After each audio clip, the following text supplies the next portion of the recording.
Welcome to the story of the Sri Lankan Muslim journey, a tale closely linked with the island's rich culture and history.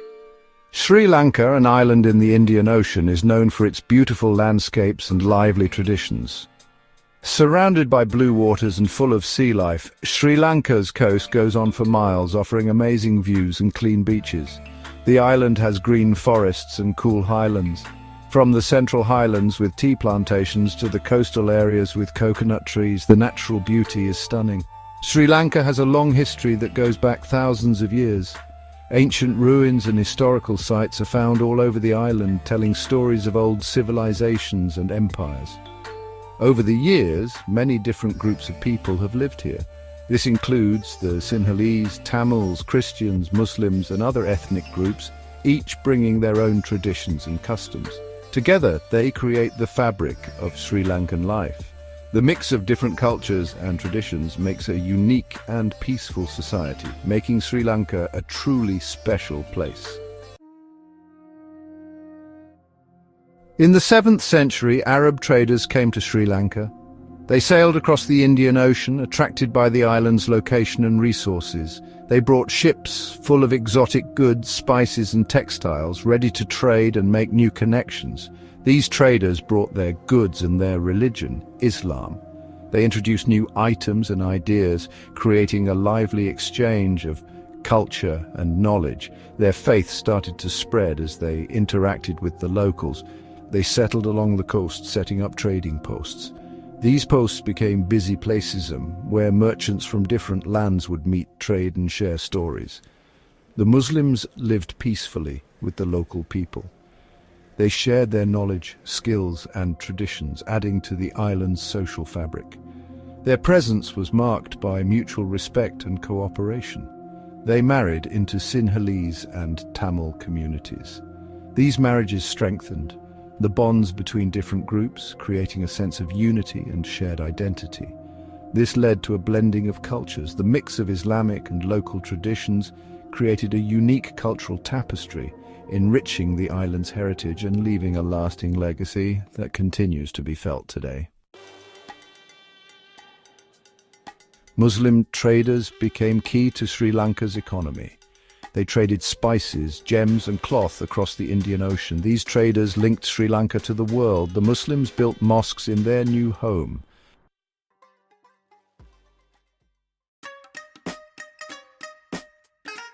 Healers and physicians. Muslim scholars brought medical knowledge to Sri Lanka. They introduced Arabic and Ayurvedic medicine to the island. These healers treated everyone equally. Sinhalese kings valued their knowledge. The kings asked for their medical advice. This built respect and trust between communities. Persecution and migration. When the Portuguese arrived in the 1500s, life became difficult. They didn't like the Muslims. They persecuted them for their beliefs and trade. Muslims were forced to flee from the coastal villages and faced violence. Many left their coastal homes to escape. They found safety in the Central Highlands. A new home in the Central Kingdom. The Kandy Kingdom in the Central Highlands provided shelter. The Kandian king welcomed the Muslims who were in trouble. They recognized their worth as traders and skilled workers. The Muslims became part of their new communities. They continued practicing their faith. They contributed to the Kandian kingdom's economy and culture. Modern Sri Lankan Muslims. During British rule, Sri Lankan Muslims thrived as traders and business people. They became significant in the local economy, trading spices, textiles and other goods. Their trade connections extended beyond the island, linking Sri Lanka to the Indian Ocean trade routes. This period saw the rise of notable Muslim families who became leaders in both business and the community. They valued education and modern professions. Many schools and institutions were established for the Muslim community. Over time, many Muslims attended universities and became doctors, engineers, lawyers and teachers. This focus on education helped the community grow and integrate into the wider professional world in Sri Lanka.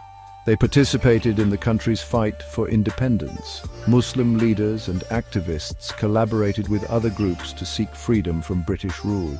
Their involvement was crucial in forming a united front against the British, demonstrating their commitment to the nation's freedom and their desire for an independent Sri Lanka. Today, Muslims in Sri Lanka are active in many fields. From business to politics, education to the arts, they have made significant contributions. Muslim business people have started successful companies, and politicians from the community have held key roles in the government.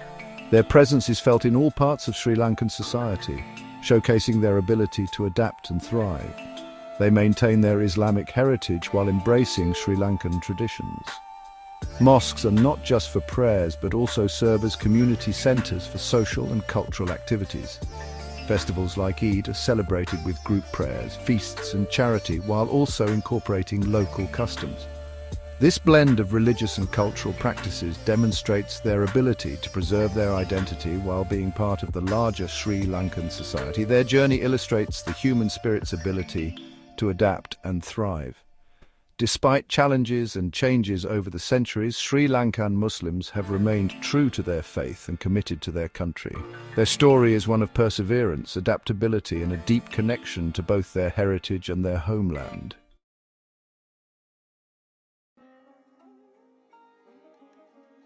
In the rich tapestry of Sri Lanka's history, Muslim figures have played pivotal roles in shaping the cultural and educational landscape of the nation. Today, we delve into the lives of some of these remarkable individuals whose contributions continue to resonate through time. Vapchi Marikar was a prominent builder, philanthropist, and supporter of Muslim education.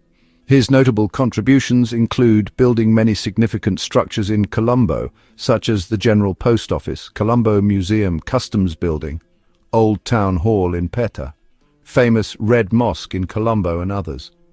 Partnering with other prominent leaders, he established Muslim educational institutions. He donated land and financed the construction of the first building for what would become Zahira College. Additionally, he served as treasurer and manager of the Colombo Muslim Educational Society and built revenue-generating properties to support these educational institutions. An interesting historical note. When the Colombo Museum was completed in 1877, Governor Gregory asked Vapchi Marikar what honor he wished to receive. Noticing many Muslims present, Vapchi Marikar requested that the museum be closed on Fridays, the Islamic day of prayer, to prevent Muslims from missing Friday prayers. This request has been honored to this day. Mas Tajun Akbar King's Council, the 15th of June 1880, the 22nd of April 1944, stands as one of the most distinguished Sri Lankan Muslim figures in the country's legal, educational, and social history. His life and work left a lasting legacy on the judiciary, Muslim education, and the broader national landscape. Early life and education. Akbar was educated at Royal College, Colombo, where he excelled academically, winning several prizes and the prestigious Government University Scholarship. He achieved a first-class division pass at the London matriculation and went on to Emmanuel College, University of Cambridge, initially studying engineering before switching to law. He was called to the bar at Gray's Inn in 1904, legal and judicial career. Upon returning to Ceylon in 1905, Akbar began practicing law and also served as a lecturer and examiner at Ceylon Law College. He joined the Attorney General's Department as Crown Counsel in 1907, later becoming Solicitor General and Acting Attorney General. He was appointed as a district judge and ultimately became the first Muslim to serve as a Puina Justice of the Supreme Court of Ceylon. He was also the first Sri Lankan Muslim to be appointed King's Counsel, KC, the highest honor for a barrister at the time. Contributions and achievements, judicial reforms, and Muslim law. Akbar made significant contributions to the development of Muslim law in Sri Lanka, particularly in the areas of inheritance and WKF endowment law. He played a leading role in framing new legislation and was instrumental in enabling Muslim public officers to be included in the Widows and Orphans Pension Scheme. Recognizing the educational needs of the Muslim community, Akbar founded the Ceylon Muslim Educational Society, which established the Husainiyah Boys' School and the Fatima Girls' School in Colombo. These institutions provided much-needed educational opportunities for Muslim youth, especially girls, in a populous area of the city.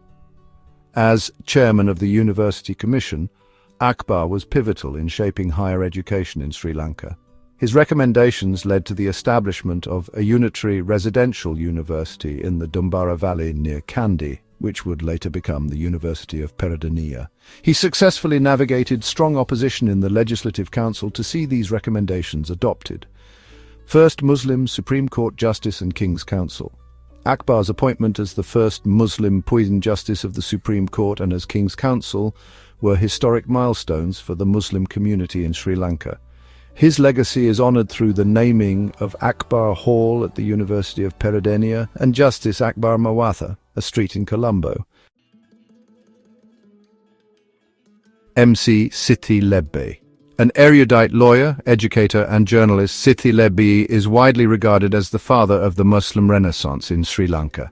He founded Arusiatul Islamiyah School in 1882 in Colombo, which was the first Muslim school in Sri Lanka integrating secular and Islamic curriculum. He championed modern teaching techniques after undertaking educational tours in British India. Appointed as the first Muslim representative to the Governor's Advisory Council in 1892, he co-founded the Ceylon Muslim Association in 1893 to advocate for Muslim civil rights and representation. A commemorative postage stamp was issued by Sri Lanka Post in 1999. The Siti Lebbe Memorial Orphanage School continues his educational legacy in Colombo. Dr. Badi-uddin Mahmud. A transformative Minister of Education, Dr. Badi-uddin Mahmud was a visionary policymaker who reshaped Sri Lanka's national education landscape and championed Muslim educational inclusion. He was the architect of the integrated curriculum reform in the 1960s, prioritizing science education and mother tongue instruction. He established central colleges in rural districts to bridge the urban-rural divide in education quality.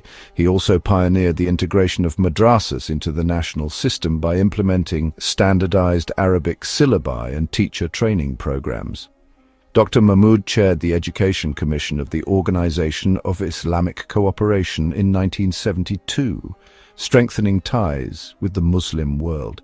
He represented Sri Lanka at UNESCO Education Summits in 1963 and 1974, conferred the national title Desha Mania in 1992. The Badi-uddin Mahmud National School in Puttalam is named in his honor. Dr. M.C.M. Khalil. A distinguished physician turned politician, Dr. Khalil revolutionized public health care in post-independence Sri Lanka and also served as a diplomat bridging ties with the Middle East. From 1947 to 1953, he established a vast network of rural health centers and maternal child clinics. He spearheaded national vaccination campaigns against smallpox and tuberculosis. He also introduced the free drug scheme, making essential medications available at government hospitals. In his diplomatic service, he served as Sri Lanka's ambassador to Iraq from 1953 to 1955, facilitating academic exchanges and bilateral health missions. For his contributions, he was appointed Officer of the Order of the British Empire in 1951 and named Fellow of the Royal College of Physicians. He is honoured through the M.C.M. Khalil Memorial Lecture Series hosted by the College of General Practitioners of Sri Lanka. Dr. T.B. Jaya. An educationist and statesman, Dr. Jaya modernised Zahira College and helped shape Sri Lanka's early political landscape, advocating for minority rights. As principal of Zahira College from 1921 to 1938, he transformed it into a top-tier educational institution with modern facilities and a strong academic culture. In his political career, he was a member of the State Council from 1931 to 1947 and served as Minister of Labour and Social Services from 1947 to 1950. He also represented Sri Lanka as a delegate to the United Nations General Assembly in 1950. Recognizing his contributions, he was awarded the national title Desha Manya in 1986, GAP 3S, and the Zahira College Auditorium was named T.B. Jaya Hall. A.M.A. Aziz, a civil servant, senator and educator who championed cultural preservation and social mobility for Sri Lankan Muslims. In public administration, he served as the government agent of the Western Province from 1958 to 1963 and was a member of the Senate from 1965 to 1971. In the realm of education and culture, he founded the Islamic Cultural Center in 1966 and created the Aziz Memorial Endowment for Scholars. His contributions were recognized when he was awarded the Desha Bandhu in 1978. Additionally, the University of Peradeniya holds the AMA Aziz Memorial Lecture in his honor. Sir Razik Farid, a politician, diplomat and philanthropist who was instrumental in modernizing Muslim education and politics. In his political career, he served as the president of the All Ceylon Muslim League from 1945 to 1965 and was the Minister of Trade and Commerce. He also served as the High Commissioner to Pakistan. In terms of philanthropy, he funded Zahira College and Islamic research. His achievements were recognized when he was knighted in 1948 and awarded the Desha Manya in 1980. Nalim Hajar, the Gem King and national benefactor. Muhammad Nalim Hajar stands out as a symbol of Muslim economic patriotism. Rising from humble beginnings, he became one of the world's leading gem merchants. His most famous act came during Sri Lanka's 1974 foreign exchange crisis, when he donated foreign currency worth 1.5 million rupees to the government, a gesture that stabilized the nation's reserves and enabled critical imports. This was the first time a private citizen had made such a donation, and it remains a landmark in Sri Lankan history. Nalim Hajar's other contributions include helping establish the State Gem Corporation, which regulated and promoted gem exports, donating the first gemstone exported through the corporation, gifting the Sri Lankan blue sapphire to the government, later presented to Queen Elizabeth II, funding educational institutions like Jamia Nalimia Institute and Ikra Technical Institute, which have produced generations of professionals and civil servants, founding the Bairaha Group, a major player in food production and export. Jazima Ismail, an educator and women's rights leader who revolutionized adult literacy and female empowerment in the Muslim community. She served as the Director of Adult and Social Education at the Ministry of Education and was a consultant to UNESCO. Jazima also chaired the National Commission for Women.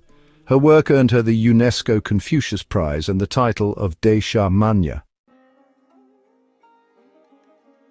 Aisha Rauf, an educator and municipal councillor. She was the founder principal of Muslim Ladies College in Colombo, a landmark institution promoting girls' education in a conservative milieu.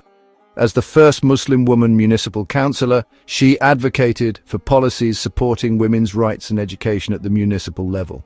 Her grassroots activism included going door-to-door to enroll 200 Muslim girls in schools within her first year, challenging cultural barriers to education. Recognitions celebrated as a pioneer of Muslim women's emancipation in Sri Lanka, annual lectures and community centres perpetuate her legacy. In 1948, 70% of Sri Lankan Muslims stood for unity. As Sri Lanka inched towards independence, the political climate was electric. The Solbury Commission in 1944 sought to carve out a new constitution for an independent Sri Lanka. Amidst all the communal debates, one voice stood out: the Muslim leadership. Prominent leaders like Dr. T.B. Jaya, Sir Razik Farid and Dr. M.C.M. Khalil made a firm decision. They championed a united independent Sri Lanka over any form of separatism. Their stance was clear: no divisions based on ethnic or religious lines. Despite historical grievances, they believed the future of the Muslim community was intertwined with the nation's unity and prosperity. This unwavering commitment helped save the country from being divided. The Muslim leadership's principled stand in 1948 is a testament to their dedication to national solidarity. This is how Sri Lankan Muslims championed unity and dedicated themselves to the prosperity of the nation during a critical moment in history. Thank you for watching. We hope this documentary has shed light on the rich history and contributions of the Sri Lankan Muslim community.